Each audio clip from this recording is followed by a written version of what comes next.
Good afternoon, good morning, good night, wherever you are. Recording in progress.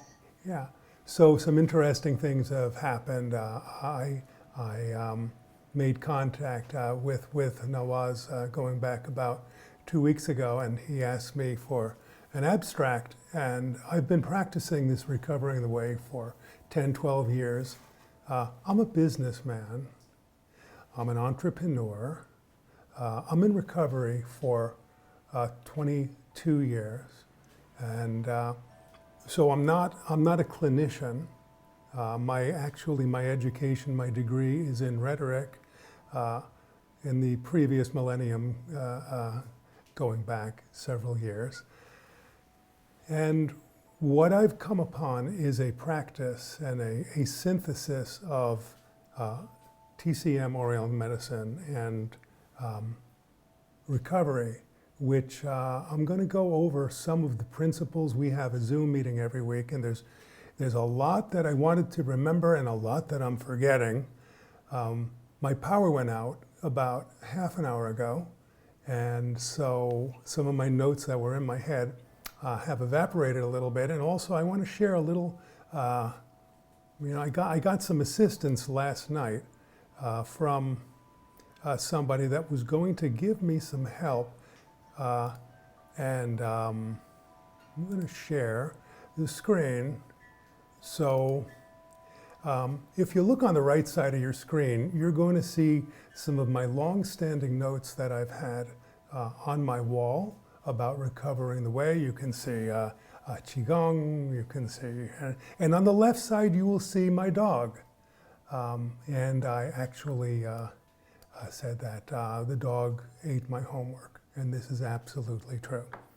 So with that, I'm going to start and tell you a little bit about, and I'll open up some notes soon, but I want to touch on something before I forget, because this is very germane to my recovery, my practice, and I think something that a lot of people will pick up on. So we all know that yin-yang picture where we have the paisley-shaped fish and that teardrop shape, and on one side there's a little black and the white, and one side there's a little white and the black. And of course this talks about what are called eternal processes that go on all the time. Light and dark share a continuum, up and down share a continuum. Dense and sparse share a continuum, in and out share a continuum. We have that as one paradigm. Then we have another paradigm which we would call the scientific method. Dualism. The usage of question and answer to attain some kind of truth. And I spoke a little earlier today that these are both valid ways of looking at the world. But they have something missing. There's something missing in plain sight for these two paradigms. And what's missing in plain sight is the observer. Consciousness, awareness. Both the scientific method and the holistic, if you will, yin-yang paradigm. These are two paradigms that we use to notice the world. But what we don't notice at first glance is that the observer plays the central role in all phenomena, objective or subjective. So I'm going to open up just a few, and this is the very first time I actually put some things down, and I'm going to share with you. Go to, if you just give me, a minute, I'm going to share the screen. Zoom, share screen, and I am looking for it. Yep. Okay. So this is a little about me. In recovery since 1999. I work with Roger Janka and Dr. Janka extensively, and I owe a tremendous debt of gratitude to what he's taught me, and he's actually encouraged me to move forward with this recovering the way. I got sober in 1999. I stopped drinking in 1999. I had actually had a third of my stomach removed in emergency surgery. I nearly bled to death. I was a stubborn case. And I hit a bottom in 1999. 2003, I had my first acupuncture. And I noticed that something happened right there at that time. Some symptoms changed physically. My abstract, in case you haven't read it, just quickly. Recovering the Way, mindfulness-based strategy for resolving addictive anxiety. So I'm not saying that this is to keep one sober. I'm saying this is to resolve addictive anxiety. And by the way, today's world has laid threadbare the addictive tendencies in so many. How many of us, the first thing that we do in the morning is we wake up and we check our cell phones? How many times a day? Okay, it's just us, we can say. And so the addictive cycle, which is one of the natural cycles, and I actually prescribe to a new theory. I don't know if you've heard it before, but it occurred to me that anxiety is fractal, because the more that I look into anxiety, the more it propagates. The more I look into other things, they propagate. So we have here the yin-yang, right, a paradigm of qi cultivation, mindfulness, Taoist alchemy, and in that also learning about meridians, channels, sensing of qi. I do energy healing as well. And then what I call the contemplative paradigm. And the contemplative paradigm is that paradigm that I spoke of, which is the observer. Okay? It's neither scientific, nor is it yin-yang, although it may be both at either time. It is consciousness looking at itself, base awareness, self-examination of thoughts. The 12-step method, which was originally developed for alcoholics and is now used by over 200 groups, is a tried and true methodology for eliminating, revealing defects of character, revealing excess, revealing, and also getting us to change. So why combine the two of them? Well, Qigong and Zen, very often, meditation speak to character refinement. For example, The Secret of the Golden Flower. In the very beginning it says, before going on this path and learning about meditation, get a firm foothold on daily life within society. And I laughed and I said, yeah, we'll get right on that one. It goes on to say that if we don't resolve our regular life issues, the noise of the silence will be deafening. So, and I think a lot of people come into like a Tai Chi or a Qigong practice and they expect that their character is going to change. And they're very let down. The 12-step method, on the other hand, is very good at revealing the emotional, intellectual aspects of ourselves. However, as it says right here, the recovery programs talk about enhancing spiritual awareness. They talk about taking time to breathe. They talk about this sort of thing, but they really don't give any concrete directives. So a fusion of these two, and the two of these are worldwide, world-known, accepted paradigms for healing. Science. You guys got me today. I mean, really, really juiced up, because science is the catalyst. You see, science gives us hope. The science of being able to tell people, oh, well, you see, you're in a cycle of creating more cortisol. If you slow your breath down, it's going to change. So the science is in, and telling people that they're not condemned to stay in that state, but they can change, that's hope. That's huge. And from nutrition to so many of those juicy, wonderful things I heard today, I'm not going to repeat them because I'm not the clinician. I do energy healing. I have studied traditional Chinese medicine. So, who is it for? For people in recovery. RTW helps mitigate the chronic anxiety that's always plagued them.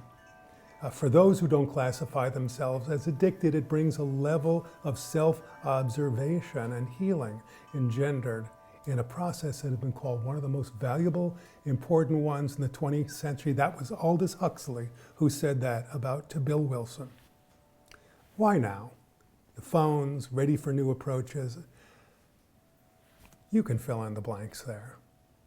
RTW does not claim to be an official 12-step program, nor does it take place of your doctor. It draws from the 12-step method. It also draws from integral Qigong and other forms of Qigong. And again, a tip of my follically challenged head to Dr. Yanka for the tremendous amount of wonderful, valuable information that he has given and his encouragements. So, scientific information, spiritual and meditative practices, 12-step method. What is the special sauce? Someone once asked me. In that it offers, with an extra F, that must mean it's really good. It offers a somatic awareness to the 12-step method and an emotional clarity to internal alchemy. For example, we get to know. There's one little exercise we do where we pick something up like it's our first pet. And we love that. And then let it go. And then we pick up something else and let it go. And then laughingly I say, okay, we're going to work our way up the food chain. Here comes the X. And people will go, and they'll notice in their hands, oh my God, I'm still holding on. When we observe that in ourselves, then in the 12-step method to say, well, what's that doing for me? What's that doing for me? Going to get into that soon. A major issue for addicts and alcoholics, it's not going back to substances. It is not. I have spoken to thousands of people. I've shared at psychiatric institutions over 600 times. I have been teaching and speaking. It's anxiety and fear. The steps reveal in an emotional and intellectual how the resentments have run our lives. Resentment, a resensing. William James so long ago said that the memory of an insult can be stronger than the insult itself. So we take this inventory. An inventory is, and I'm going to show you the way we do it in recovery, it's making a list of things that bother us. However, we're going to get to it. Qigong can help mitigate the chronic hypersympathetic syndrome, okay, that goes on with a lot of us these days, with simple guide to point out where the tension is. So let's talk to this, what they call taking inventory. Some people may have heard in the 4th step, they made a fearless moral inventory of ourselves. So we make that list. However, there's another type of inventory taking and recovering the way. What's with the shoulders? What's with the hands? Can I let go? Can I put down the cell phone? Can I drop my tail? Can I learn to cultivate sense of meridians? Can I find out where this distress is? And harmonizing with Oriental medicine, for just a quick example, for example, in the kidney channel is fear, but it's also our innate wisdom. And a lot of people talk about the opposite of fear being faith. It's okay. Fear being courage. It's okay. But I think the opposite of fear is wisdom, self-observation, becoming aware. So the noticing, acupressure, chi awareness, enhancing proprioceptive and interoceptive capabilities. Very, very highly subjective. And this is the important thing, that both the 12-step and Qigong are highly, highly subjective, and the subjective is let alone by science sometimes. But now science is coming to understand that subjective is very important. Subjective is the most important part. However, it is a subjectivity with a keen observation of the outside and natural world. We bounce these things off of others in terms of the intellectual and emotional, and there is absolutely, as I said, good science to talk about this. So spirituality, yin and yang paradigm, 12 steps, as I said, they're both an on-the-shelf modality for healing. This can be sold and understood worldwide. Coming to believe. The second step in recovery, after admitting powerlessness, and I'm going to get to that, is coming to believe that powers conterminous greater within ourselves could restore us to sanity. That's hope. The yin-yang paradigm and science are perfect examples of powers greater than ourselves. The eternal relationship of up and down, of dense and sparse, and in and out, and excessive and deficient. These are inexhaustible, these are eternal, and they're very easy because they're palpable in our own body. We understand it. Ineffability is one of the hallmarks of mysticism, as William James so well put 120 years ago. We can't describe it. We can't put it into words. There's another word beside. Now, a lot of what happens in Qigong is ineffable, not because it is so mystic or not because it is so cosmic, although they are. It's just that we are identifying and locating the non-verbal parts of our being. It was spoken of today, getting in touch with the brain, with the gut. It doesn't talk. But it's another hallmark of mysticism, noetic. That even though it can't be described, we absolutely know that it is extremely, extremely important to us. The higher power is within as well as without. And now modern science is coming to tell us oxytocin, serotonin. I'm not going to tell you people what you know more than I do, but that these neurotransmitters are bound even to the backs of the white blood cells, and they affect our immune system. I like to use this analogy of, we're going to turn this ship around, right? You know that saying, it may take an aircraft carrier 3 hours to turn. But when the captain gives the order for it to turn, all the sailors don't go, oh my God, is this going to work? They know, they understand. And you see, if we get some information that even though we're in an anxious state, when we slow our breath down, when we do these practices, there will be deliverables that will come. The science gives the hope. A Heisenberg uncertainty principle, which a lot of people probably do know, and that's dating from the early days of quantum, which says that the observer has an effect upon the outcome of anything. In meditative practices and in self-observation and awareness, we are the observer and the observed. And the observer has an effect upon the outcome of the observed. So when we observe ourselves, we don't then say, oh, well, now I have to change. The observation is the change.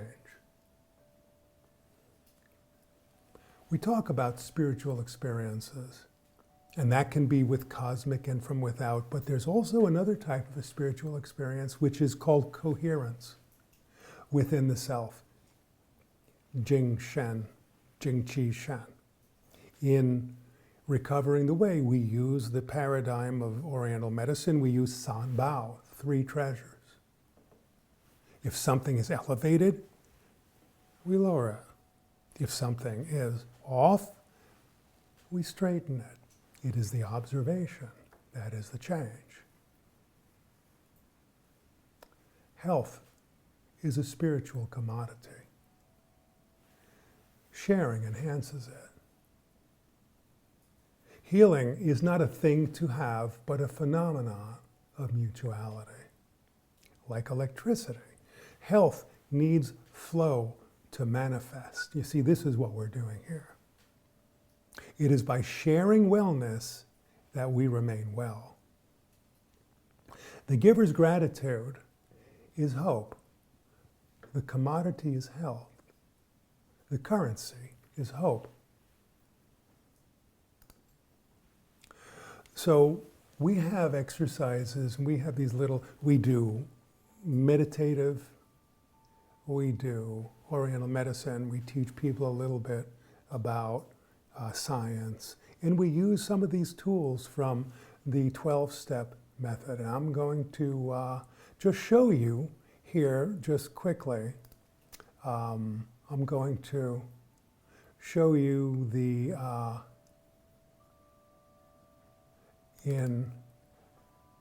this is the 12 steps.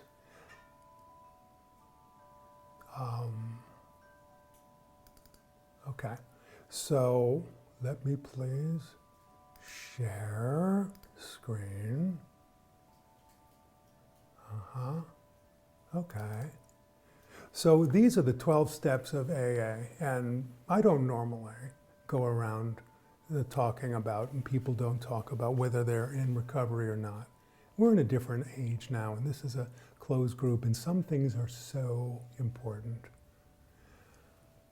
He admitted we were powerless over whatever, and our lives had become unmanageable. And that's kind of hitting a bottom, whether it's food or whether it's the phone or whatever, coming to believe, okay? So this bit about making a fearless moral inventory of ourselves, see, people don't really see the middle, and we talked about the special sauce. What's the special sauce of the 12-step method? It's observing ourselves. Observing ourselves. We do that in a somatic way in Qigong, and in the upper levels of Qigong, it very much is about character cultivation. Absolutely.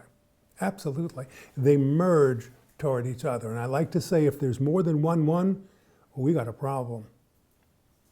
So these made a list of all persons. Okay, you know, but the middle part of that, my mind can be like an inn. There's 100 guests. One's a victim, one's a hero, one's a philanthropist, one's a court jester, one's a child, one's a genius, one's a prisoner, and they all march around the inn. They think they own the joint. And what happens is, one day, we get our bell rung, and all the guests go, oh my God, we don't own the joint. There's a host, and the host is always there, always well, and always watching. But it has no capacity to raise its voice. That's part of our higher selves and our higher power. The guests need to learn to quiet down. So when I did this little thing before, and oh my God, I'm still holding on, you know, there can be elements of the banker. There can be elements of the martyr. There can be elements of the child. Well, how do we address that? So I'm going to show you a little bit of a list a template that I use actually, and this is part of the journaling that we use in AA, and I'm going to share. So share screen.